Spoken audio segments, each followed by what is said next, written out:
جب مردکی کو وہ سب جو کیا گیا تھا معلوم ہوا تو مردکی نے اپنے کپڑے پھاڑے اور ٹاٹ پہنے اور سر پر راکھ ڈال کر شہر کے بیچ میں چلا گیا اور بلند اور پردرد آواز سے چلانے لگا،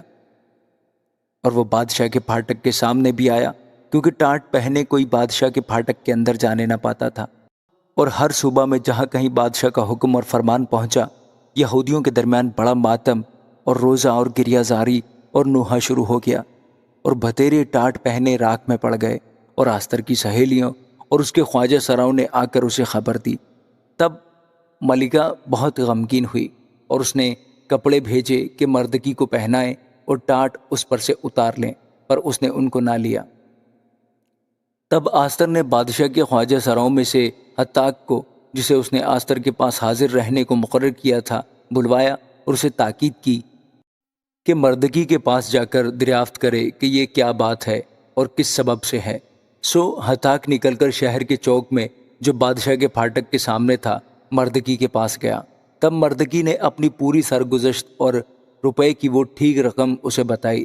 جسے حامان نے یہودیوں کو ہلاک کرنے کے لیے بادشاہ کے خزانوں میں داخل کرنے کا وعدہ کیا تھا، اور اس فرمان کی تحریر کی ایک نقل بھی جو اس کو ہلاک کرنے کے لیے سوسن میں دی گئی تھی اسے دی، تاکہ اسے آستر کو دکھائے اور بتائے اور اسے تاکید کرے کہ بادشاہ کے حضور جا کر اس سے منت کرے اور اس کے حضور اپنی قوم کے لیے درخواست کرے۔ چنانچہ ہتاک نے آ کر آستر کو مردکی کی باتیں کہہ سنائی۔ تب آستر ہتاک سے بات کرنے لگی اور اسے مردکی کے لیے یہ پیغام دیا: بادشاہ کے سب ملازم اور بادشاہ کے صوبوں کے سب لوگ جانتے ہیں کہ جو کوئی مرد ہو یا عورت بے بلائے بادشاہ کی بارگاہ اندرونی میں جائے، اس کے لیے بس ایک ہی قانون ہے کہ وہ مارا جائے، سوا اس کے جس کے لیے بادشاہ سونے کا عصا اٹھائے تاکہ وہ جیتا رہے۔ لیکن 30 دن ہوئے کہ میں بادشاہ کے حضور نہیں بلائی گئی۔ انہوں نے مردکی سے آستر کی باتیں کہیں۔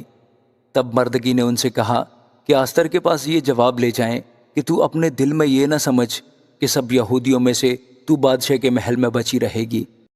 کیونکہ اگر تو اس وقت خاموشی اختیار کرے تو خلاصی اور نجات یہودیوں کے لیے کسی اور جگہ سے آئے گی، پر تو اپنے باپ کے خاندان سمیت ہلاک ہو جائے گی، اور کیا جانے کہ تو ایسے ہی وقت کے لیے سلطنت کو پہنچی ہے۔ تب آستر نے ان کو مردکی کے پاس یہ جواب لے جانے کا حکم دیا کہ جہاں اور سوسن میں جتنے یہودی موجود ہیں ان کو اکٹھا کر اور تم میرے لیے روزہ رکھو،